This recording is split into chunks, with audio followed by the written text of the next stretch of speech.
À la fin de mon baccalauréat, j'ai fait une licence de musicologie. Parallèlement, je pratiquais la musique.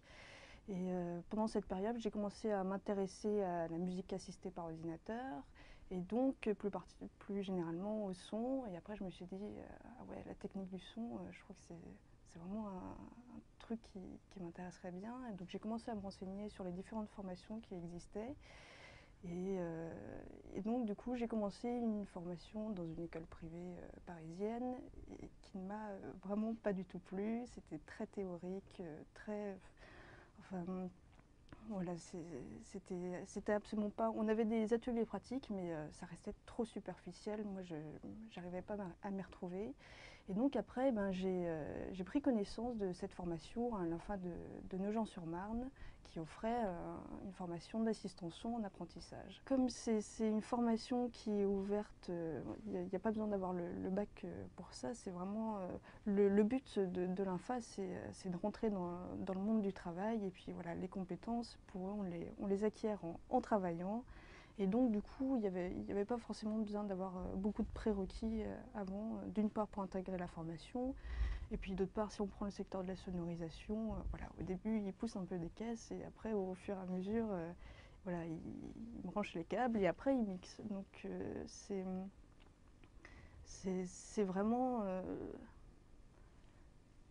ouais, comme je disais avant, pour moi, on acquiert une compétence, on en acquiert une nouvelle, on maîtrise, on se renouvelle soi-même. Ça, ça se passe vraiment sur la continuité. Il y avait un test écrit avec un peu de mathématiques, de physique, de culture générale, culture artistique. Il y avait un entretien individuel avec le directeur de la formation. Et après, par la suite, ben, le point le primordial, c'est de trouver une entreprise, quoi.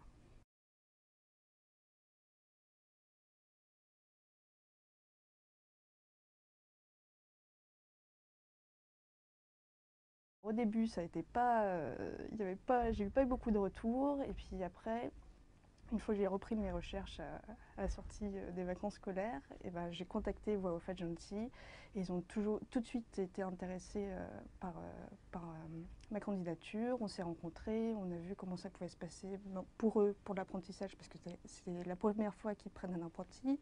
Et puis, euh, et puis voilà, voir ce qu'on pouvait faire ensemble ici. Et puis par chance, ça s'est très bien passé. J'étais très contente de pouvoir travailler ici. D'une part, ben, voilà, parce que je voulais rentrer dans le métier et que l'apprentissage pour ça, c'est, euh, c'est une occasion formidable. C'est ça aussi, chercher un travail. L'apprentissage, c'est aussi voilà, c'est rentrer dans le monde du travail et se fondre soi-même sans être forcément poussé derrière. En tout, j'ai dû en envoyer une cinquantaine. Et voilà, bah, j'ai essayé des grandes entreprises, des petites entreprises. J'ai essayé de chercher en Alsace aussi parce que j'habitais là-bas à l'époque.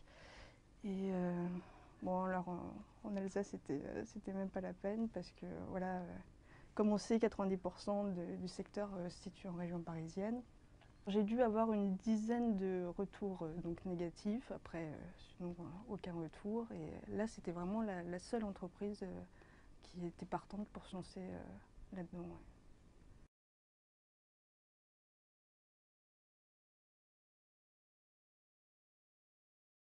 Pour moi, mon statut est très clair. J'ai, ouais, non, je me sens vraiment comme salarié, mais salarié en formation, si on peut dire. C'est vraiment, j'ai pas du tout le sentiment d'avoir un statut de stagiaire parce qu'on me donne des responsabilités aussi, on me donne des choses. En fait, j'ai mes propres, voilà, je suis chef de certains projets et des choses comme ça.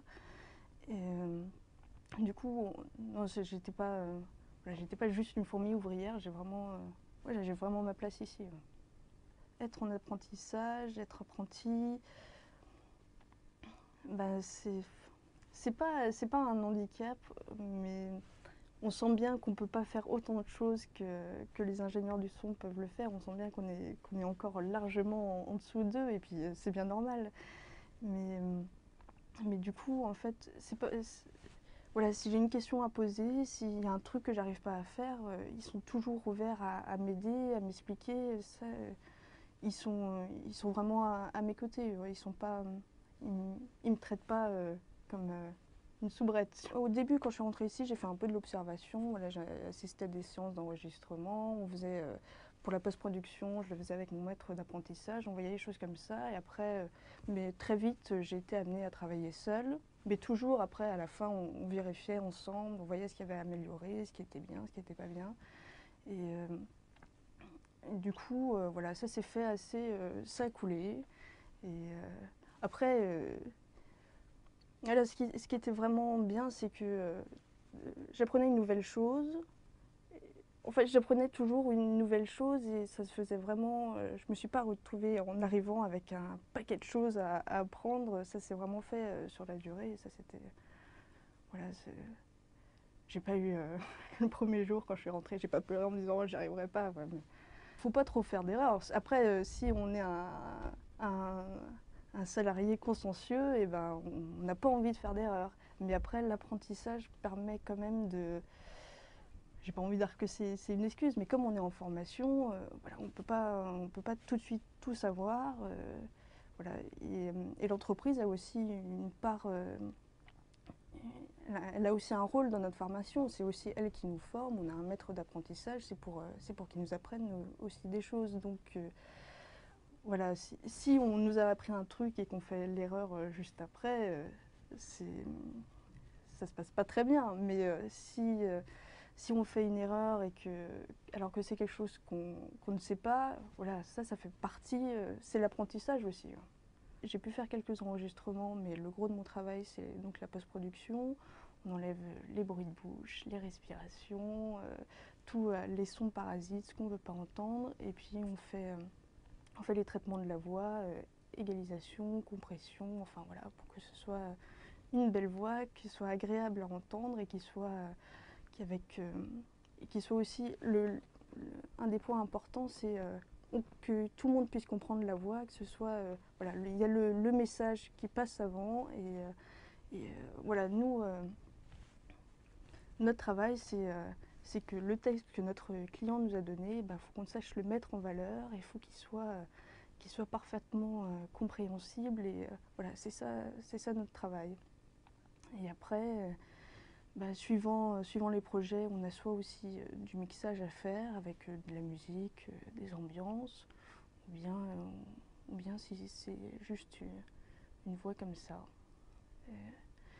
Et après, une autre partie de mon travail, c'est je travaille sur notre base de comédiens, donc récupérer toutes les démos de nos comédiens, les classer par genre, si c'est de la publicité, de l'institutionnel, du voice-over, de l'e-learning, enfin toutes les possibilités qu'on a. Et donc pour faciliter le travail de casting donc, dans notre entreprise, comme ça, voilà, on a un gros fichier comédien avec plus de 600 comédiens, et cela dans, je pense, on va avoir une bonne cinquantaine de langues. Donc voilà, je suis en charge de ça. Et aussi, je fais aussi de la recherche de comédiens quand c'est pour des langues particulières. Genre, là, en ce moment, on fait du kabyle, on a fait de l'estonien, enfin voilà. Quand il s'agit de rechercher des gens, c'est aussi ma part du travail. Donc, ce qui ne fait pas forcément partie du cahier des charges de l'apprentissage, mais bon, voilà, c'est ça aussi le monde du travail. Et aujourd'hui, plus que jamais, il faut savoir avoir plusieurs cartes à ses côtés et savoir faire plusieurs choses.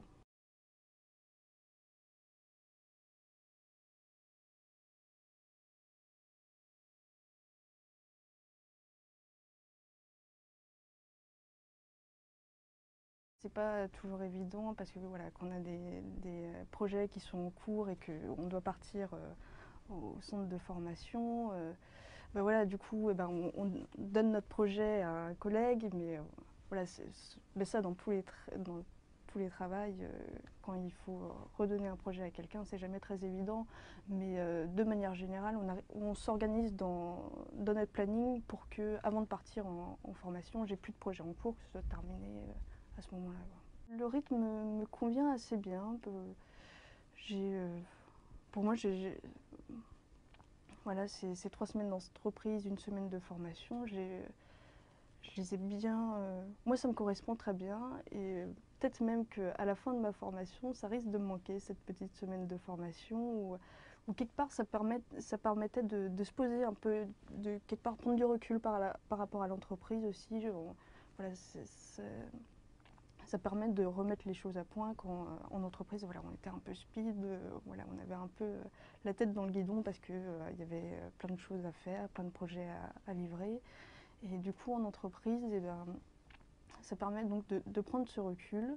Mais des fois, même pendant les cours, on se dit ah oui, c'est vrai ce que tu dis là, eh ben, je l'ai vécu la semaine dernière. Et ouais, si je l'avais vu comme ça, si j'avais pu avoir une vision plus globale, et ben ouais, ça serait peut-être mieux passé. Et donc, c'est pour moi, c'est tout. Enfin, le rythme est vraiment bien. Si j'avais eu plus de cours par exemple, si j'avais eu 2 semaines d'entreprise, 2 semaines de formation, voilà, ça aurait été peut-être moins évident parce que ça aurait été vraiment ça aurait été trop séparé, trop scindé, alors que là, voilà, 3 semaines en entreprise, c'est comme on arrive quand même à bien avancer, bien faire avancer ses projets. Et la semaine de formation, même en théorie, je trouve que c'est suffisant. On a déjà de quoi faire. En début de formation, on a eu 3 semaines de cours complets et après on est parti en entreprise. Et après, pour nous, le calendrier fait 1 semaine de cours par mois et 3 semaines en entreprise. Et ouais, donc au début de la formation, pendant ces 3 premières semaines, eh ben, on a essayé de voir de manière globale toutes les choses dont on avait besoin par la suite, vraiment essayer de mettre les bases au début, comme ça on pouvait se lancer dans l'entreprise sans être trop perdu, trop à la ramasse. Mais après, quand même, entre la formation, donc on fait comme en formation, en centre, on fait quand même de la pratique et de la théorie qui se veut assez générale pour tous les métiers du son. Comme ça, à la fin de la formation, on est capable de travailler dans tous les secteurs du son. Et après, l'entreprise, c'est vraiment pour spécialiser dans là où on travaille. Et comme ça, on a les deux. On a le général avec du théorique et du pratique, et le spécialisé qui est très pratique en entreprise. L'année dernière, on avait fait une rencontre, donc il y avait mon formateur, mon maître d'apprentissage et moi, pour voir un peu comment ça se passait. Voilà, eux d'une part si l'apprentissage leur convenait bien, et puis d'une autre part si avec moi ça se passait bien dans l'entreprise, et puis s'ils avaient aussi des besoins qu'on approfondisse en cours certains sujets relatifs à mon travail ici. Comme en formation on aborde tous les secteurs du son, voilà, nous, enfin, dans mon travail ici, il n'y a pas forcément de corrélation, parce que quand on parle de sonorisation, ici, ça ne me regarde pas du tout. Mais après, quand on fait un cours sur la prise de son, notamment on a fait un cours sur la prise de voix avec un comédien qui est aussi ingénieur du son, là, oui, ça avait un rapport direct. Et du coup, en fait, j'ai... Parce que ce qui est intéressant dans le fait de voir tous les métiers, enfin tous les secteurs en formation, c'est que quand c'est le secteur qui nous concerne, et on peut apporter nous-mêmes notre propre expérience à mes autres camarades de formation qui, eux, ne le connaissent pas. Et de même, quand on fait un cours sur la sonorisation, eux, ils peuvent m'apporter leur expérience à eux. Donc finalement, la formation nous donne les bases pour tout, et après l'entreprise, ça sert à approfondir dans le secteur dans lequel on travaille. On est 16, ce qui est plutôt agréable, parce que dans l'école où j'étais avant, on était une 150 en première année, ce qui est juste... enfin voilà, pour moi, d'une part les écoles privées, c'est un certain coût, et voilà, pour se retrouver avec tellement de personnes en classe, voilà, personnellement, j'avais l'impression de payer pour les comptes de l'école et pas forcément payer à moi une formation et un avenir. Et alors que là, l'apprentissage, d'une part, la formation est prise en charge par la région. Enfin, personnellement, on n'a rien à débourser. On a notre petit salaire dans notre entreprise et voilà, le calcul est vite fait, quoi.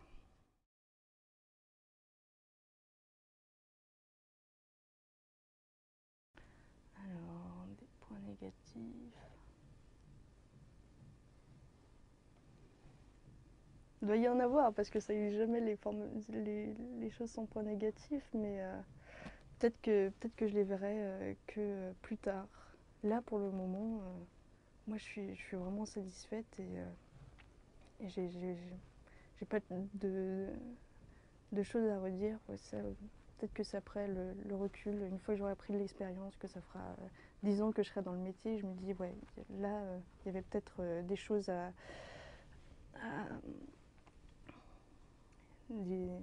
des choses à améliorer ou ça se trouve pas, ça se trouve la formation est très bien et j'en suis très contente parce qu'elle est très bien. Bah ça c'est sûr que les grandes vacances ça manque un peu mais bon après quand on aime travailler, quand on aime son travail, voilà, 5 semaines de vacances ça suffit.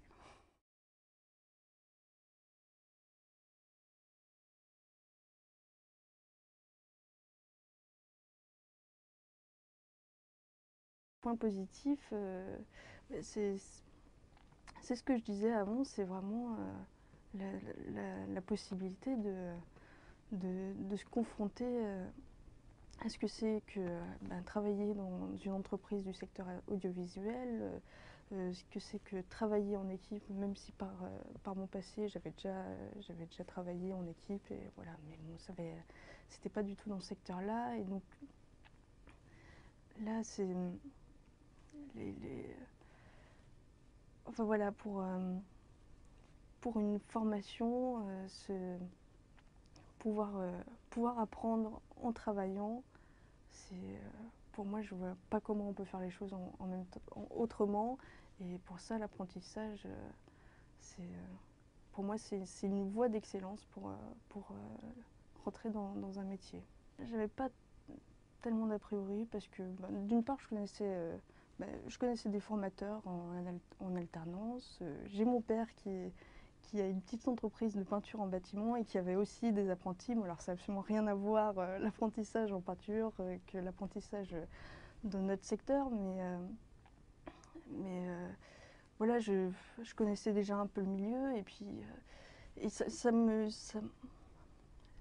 correspondait parce que vraiment pendant l'année précédente que j'avais fait dans cette école, voilà, ça me manquait de pratique. Il y avait certaines choses que je ne comprenais pas parce que je ne voyais pas ce que dans le vrai monde ça pouvait donner. Et là, pour moi, l'apprentissage, ça me correspond complètement parce que il y a d'une part le théorique dont on a toujours besoin et il y a la mise en pratique qui est ouais, c'est ça le nœud de la guerre. Pour moi, on n'apprend pas un métier en lisant des livres, quoi. L'apprentissage, je trouve, c'est vraiment une bonne porte pour entrer dans le vrai monde du travail, même si on est déjà d'un côté, mais c'est c'est un peu apprivoiser le monde du travail et c'est pouvoir faire C'est comme monter un escalier, on peut le monter marche par marche, alors qu'en sortant d'une école où on n'a fait que des cours théoriques, et là on se retrouve à sauter du plongeon, quoi. Alors que là ça permet de finalement s'épanouir au fur et à mesure, de ne pas se prendre une grosse claque dans la gueule et de se rendre compte que finalement les études théoriques qu'on a faites nous ont pas tellement apporté que ça. Alors que là, dans l'apprentissage, on y est, on se lance, on a le droit à l'erreur, on a le droit de se planter, mais on a le droit aussi de réussir et donner tout ce qu'on veut. C'est vraiment, ça nous permet ça. L'apprentissage, comme on est rémunéré, ça permet quand même de pouvoir continuer à vivre sans trop galérer Et c'est ce qui est bien aussi, parce qu'on sait tous que les études, eh ben, ça coûte assez cher. Là, ça te permet d'étudier et de vivre correctement. La première année, j'étais à 51% du SMIC, ce qui fait 700 euros. Et la deuxième année, je suis passée à 61%, donc je suis à 800 euros par mois. Il faut aussi savoir que les APL sont assez, j'ai pas envie de dire généreuses avec les apprentis, mais bon, voilà, j'ai quand même la moitié de mon loyer qui est payé par les APL. Donc l'État suit aussi derrière en favorisant l'apprentissage et les personnes qui se lancent là-dedans. Donc au final, je m'en sors quand même. Comparé à un étudiant qui doit être en cours toute la journée et travailler le soir ou le week-end pour pouvoir payer sa vie, on est quand même bien logé. Bon, je suis peut-être un petit peu catégorique sur le sujet, mais pour moi, c'est vraiment la meilleure façon d'apprendre un métier, c'est en se lançant dedans. Et puis, même si on ne connaît pas tout, et ben, on nous offre l'occasion d'apprendre en faisant et pas seulement d'apprendre des formules, des choses qu'on dit hypothétiquement ça pourrait nous servir plus tard. Là, on sait tout de suite à quoi ça sert, on sait ce qu'on fait et puis on a envie d'en faire plus, quoi. Donc l'apprentissage, pour moi, c'est la voie rêvée pour entrer dans le monde du travail. Ouais.